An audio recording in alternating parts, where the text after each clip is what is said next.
زندگی اس طرح بسر کرو کہ دیکھنے والے تمہارے درد کے بجائے تمہارے صبر پہ رشک کرے۔ خوش قسمت ہے وہ انسان جس کے لیے کوئی روئے، بدقسمت ہے وہ انسان جس کی وجہ سے کوئی روئے۔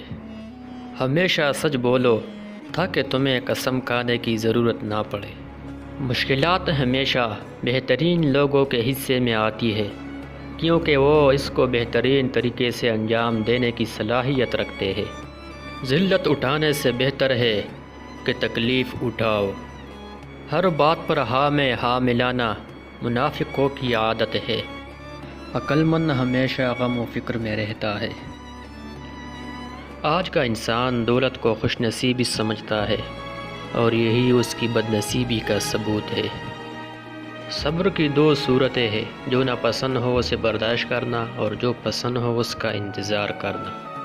محبت سب سے کرو لیکن اس سے اور بھی زیادہ کرو جس کے دل میں تمہارے لیے تم سے بھی زیادہ محبت ہو۔ لوگوں کو دعا کے لیے کہنے سے زیادہ بہتر ہے کہ ایسے عمل کرو کہ لوگوں کے دل سے آپ کے لیے دعا نکلے۔ Thanks for watching.